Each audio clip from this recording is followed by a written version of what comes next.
William, hopefully your favorite videographer from Two Hats Publishing. I welcome you to another Two Hats special of community events. Let's look in and see what's really happening. Evil to good, and that mask carried him through, and you recognize that mask now as something that's benevolent, that's a good thing, you know, just to throw that out there.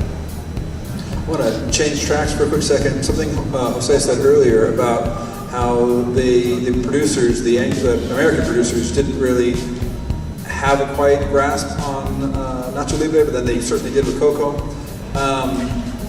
Part of the big push on that is to get more people of different cultures behind the camera as well. Do you think this is something that is needed? Is it already happening? Is this something that would change the way this Nacho Libre is presented? I mean, I think it would be a good thing because everyone brings something, you know, their experiences to the table and stuff. I don't know about you guys, but when I watched Coco and I saw Santo come on in Coco, dude, I like screamed like a little fangirl. It was awesome. I like pointed to the screen. I like looked at everybody like, look, it said Santo. Do you understand what that means? And he comes out and I'm like, wow, I have this huge smile on my face. And my wife is like, what are you doing? I'm like, you don't get it, but I'll teach you. Don't worry. And we went home. I made her watch, you know, and Santo put there was monsters and everything, and she was like, oh, okay, I get it now. And that's what's cool about it. So if you get people from different, you know, parts of a tradition, of culture, and they contribute to something like in Coco, then you get a broader scope of what it means to be, you know, involved in that type of tradition, that type of culture. So yes, I agree with that. Definitely. Well, building off that, there's been a recent push for, we look at most of the Marvel movies were starring, you know, middle-aged white guys, younger a little bit. And then Black Panther became the biggest selling Marvel movie until Infinity War. And then Wonder Woman is still the biggest selling DC movie of recent years. Do you think the time is right for a Hispanic hero, for a superhero who wears a mask? It's a full face mask. I think it's about time to be reintroduced, and hopefully that one of us here would be the one to bring it out into the cinema.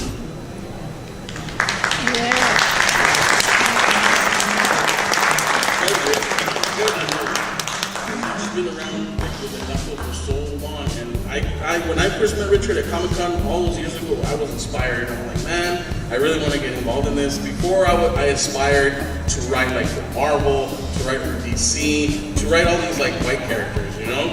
But when I met Richard, I was like, man, this guy's doing it, and he's doing it Latino, you know, he's doing a Hispanic character.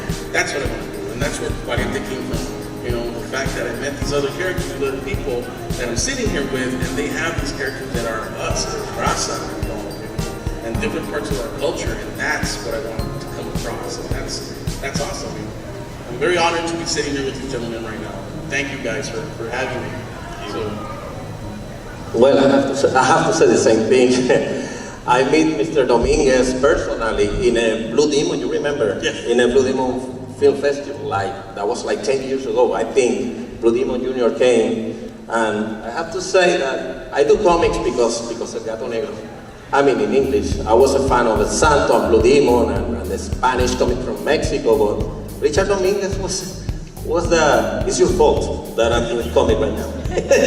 Thank you for that. I appreciate that. And it's an honor to be with these guys too. Yeah, those comics in front of Richard, those are mine from the early 90s. I got a kick out of the idea that not only was the hero like me, but it's from the border. I grew up on the border, and this is a hero who was based out of San Juan, right? And it made an impression on me. I loved it.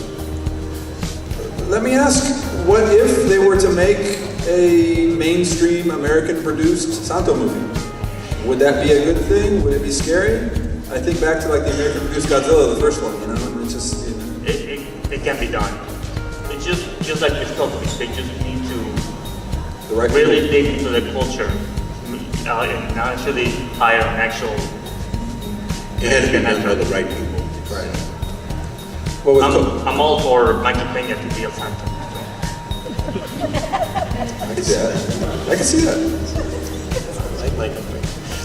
I was thinking with Coco, they brought in Lalo and others to be consultants. That prior to that, a lot of them was like, no, you should do this, should do that. Bring in people that actually know the culture and and it changed everything. Well, I want to wrap up in the next 5 minutes or so, 10 minutes, because we need to get set up for the next panel.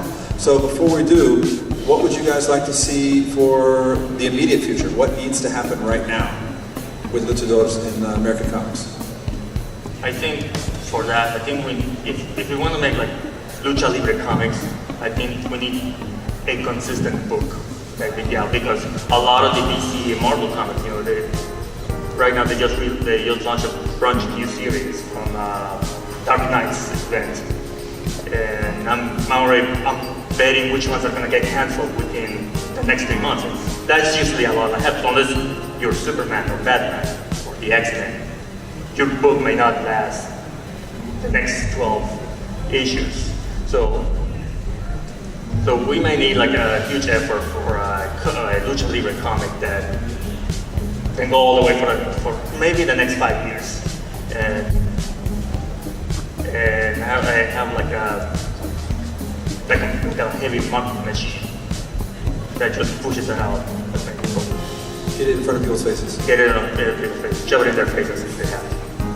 And it's got to be spiced just right for everyone. Right? Just Pure marketing, yeah. Marketing is the key of everything, and at the end it's a business, so yeah. But with right marketing and a good story, I think a good story, a good marketing is going to sell eventually. all right. So the last 10 minutes or so, are there any questions from the audience? They're like, yeah, it's been I want to. That's fine. All right. Well, thank you guys very much. It was an honor working with you. Richard, we look forward to seeing a video later today. Yeah. Oh, and just for the record, you're in Luxembourg now? Yeah. That's now living in Europe. Yeah. all right. Thank you guys very much. Thank you, Kevin.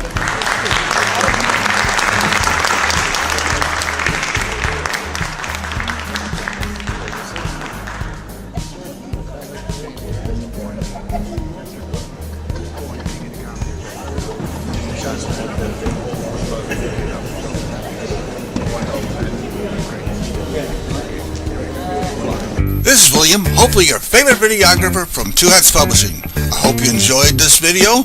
If you like it, please leave comments below, or like, follow, or subscribe to us and get notices of all our videos. We love it, even when you call.